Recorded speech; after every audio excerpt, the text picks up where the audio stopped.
Welcome back to the Preacher Boys podcast. I'm your host, Eric Skwarczynski, and I'm bringing a disturbing update to a previous story. On September 22nd, 2021, I released an interview with Becky Earnhardt, who made allegations of sexual abuse against Austin Gardner, the founder of Vision Baptist Missions in Alpharetta, Georgia. If I have my numbers correctly, I believe that Vision Baptist Mission was presented with 24 letters, I believe, from missionaries. Wow. Stating abuse of some type.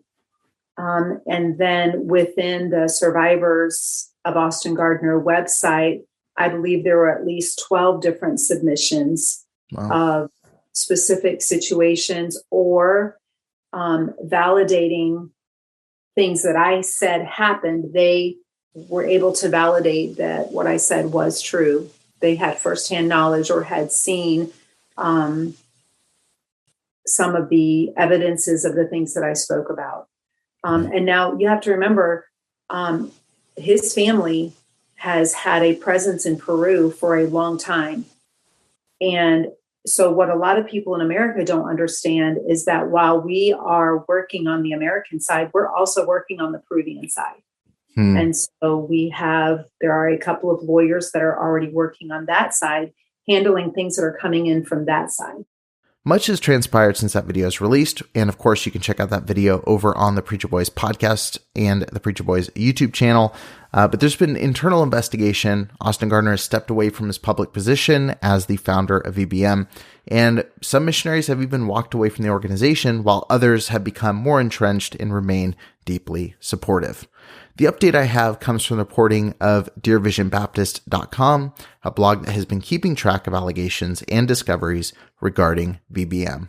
On February 9th, Dear Vision Baptist released an eye-opening compilation of Marco Polo videos sent amongst the Vision Baptist Mission Board.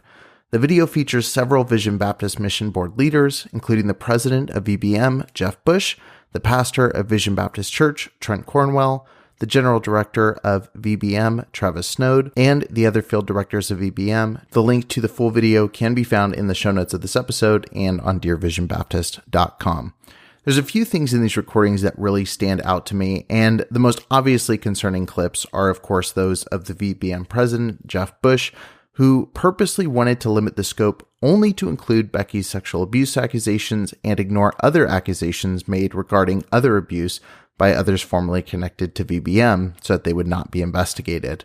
Many different missionaries and former staff have come forward with allegations of domineering personality, spiritual abuse, and so on, and they did not want any of that to be covered. I do not like this is moving into a sexual / spiritual abuse. I don't like that at all. That's not what was agreed upon. Nevertheless, Hefe's not going to like it. I know you gentlemen do not like it. Nobody really likes this.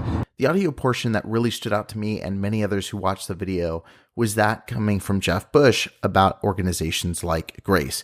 He stated an explicit fear that if any group was to investigate, that VBM leaders would be removed and that these organizations would, quote, clean house. If we go for a secular investigator, I think they're going to clean house, and there's nothing that anybody can do, and no pastors are going to respect this.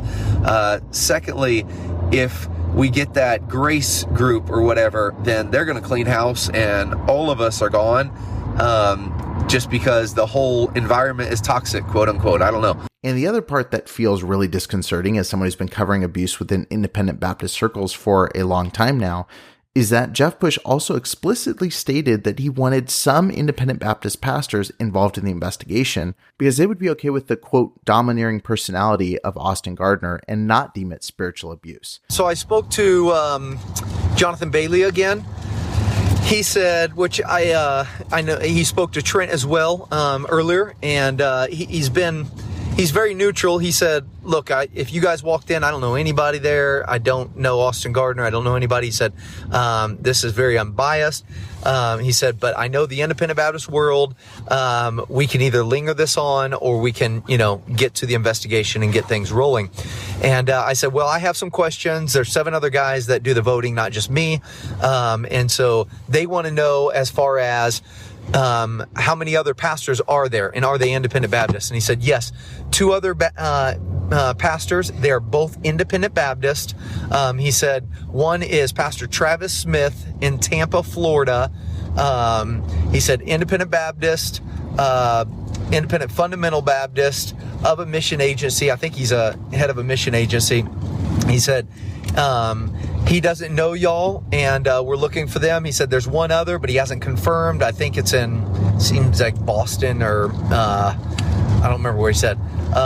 But he said those two guys, he said they're both going to look at this, and he said the best way to get this done, and I said we don't want a scope of the spiritual abuse because this can go on forever, and he said look, the best way is you can either keep it going on and on and on, or you get everything pulled out, put it on the table, and let them look at it and say, no, this is actually not manipulation and bullying, this is actually not a sin, this is the way that he's just a domineering personality, there's no sin in that. And he said we'll lay it all out that way, and he said this is really the only way you can get it done in our world. There's a chilling quote that says, years ago, CLA walked in and took the side of the church. In 2021, you can't get away with things. In today's world, he said, years ago, CLA walked in and he said, we're on the side of the church. He said in 2021, you can't get away with things as far as people are different and they're going to see this spiritual abuse type thing. But these pastors are independent Baptists. They're going to be able to look at it and say, no, that's really not sin. This is just the way things are going. So I don't see this as a problem. It's also worth noting that Bush was also still in contact with Austin Gardner throughout the investigation, although he claimed separation. And based on some of the audio clips, it seems to me like they were drawing counsel from Gardner as far as how this investigation should go down. Hefe was talking about, Hefe backed off his lawyer because he said, I want to be, go the second mile, turn the other cheek and different things. And I don't like that. Nevertheless, I respect that and I understand that. That brings me to the other interesting and sad part of this video is hearing that Pastor Trent Cornwell was aware and involved in these discussions. Trent Cornwell is, of course, the pastor of Vision Baptist Church and heavily involved with Vision Baptist Missions. And it's pretty jarring, I'm not going to lie, hearing him discuss the investigation. I mentioned in the last episode, Trent is one of those guys I know personally. Vision Baptist Missions partially produced a documentary that I worked on in 2013, and I spent 3 weeks with Trent in India filming. And I have to say, hearing his dismissive tone toward the abuse allegations directed toward Gardner was disappointing, to say the least. He said they wanted a strict limitation on the scope of the investigation. If an accusation came in from Peru, I don't see how there could be one. Obviously, I don't believe that there's any accusations from Peru, but if they had an accusation that took place from Peru, what is our lawyer going to do? Are we just paying him by the hour for a phone call? And I guess that might become an issue, is if they just start rounding up a lot of witnesses of things that could imply any kind of sexual case.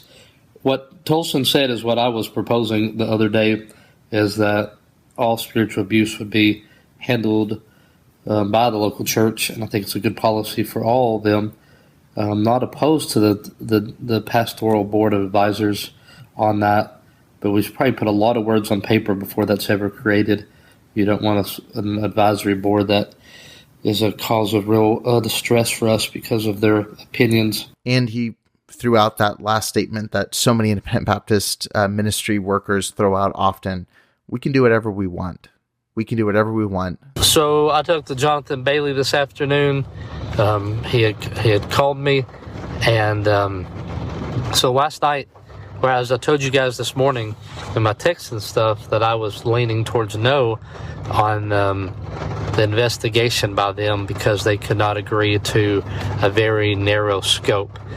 And the idea of getting them to put all the cards on the table and for Brother Austin to look at them and him to respond sounds horrible, but he said the advantages of the investigation, and he still didn't seem to be super excited about doing it, but he says the reason, the advantages of having an investigation is you'd have a time frame, no more, this is what we're going to cover, everybody would get their stuff in, it would all be out there, it would be looked at, and then it would be reported, and it would seem to be handled. The letter from Tyler Gillett to Mark said, "We take sexual abuse and accusations very seriously." He did not say anything about anything else. That's really what churches need. And so maybe we do that and their hearts aren't satisfied, and they still keep throwing things out there at us, and we just got to hope that people ignore it, so we could see. But I just was, last night I thought he was telling us that he would not do the investigation, and we needed to find somebody else. But after talking to him today, it seemed like he was willing to do it, and he thought it was probably the only move we can make if we want Brother Austin to potentially have public ministry with us moving forward. Which you all know, we could do whatever we want. It's just the question is, do you want to pay the price for it? And it does seem throughout the investigation, they were interested in doing exactly what they wanted. The chilling audio of Travis Snoad, the general director of Vision Baptist Mission, reveals that he found Lee Parks Jr. to head up the VBM investigation, and Snoad repeatedly said, "He works for us." And he was specifically excited that they could control the scope, the findings, and how those findings were dispersed to the public. Hey guys, I just talked to a lawyer named Lee Parks Jr. He is with Parks, Chesson, and Walbert in Atlanta. He has done loads of these investigations. He really thinks entering into the agreement with National Center for Life and Liberty is not a smart move, because he says you could actually end up worse off than you are. What he thinks would be best is to do two separate investigations. He said they could be done simultaneously. One would be the non-employee sexual abuse allegations of Becky, surrogate family member, and he works for us. He said he thinks it could be maybe 10 to 20 hours, basically, if they're willing to talk to him. And then he would talk, he talk to everybody, do a report, and then he would work for us. We could release that report as we see fit. Obviously, most of this episode, I wanted you to hear it straight from the horse's mouth. This is exactly the conversations that were being had. Videos are truly alarming. They raise serious questions about the leadership of VBM. And again, I sincerely applaud Dear Vision Baptist and survivors of AustinGardner.com for documenting, releasing this type of information. I will continue to follow this story and keep you updated on any new developments. Thanks so much for taking the time to listen or to watch over on YouTube, and I'll see you on the next episode of the Preacher Boys podcast.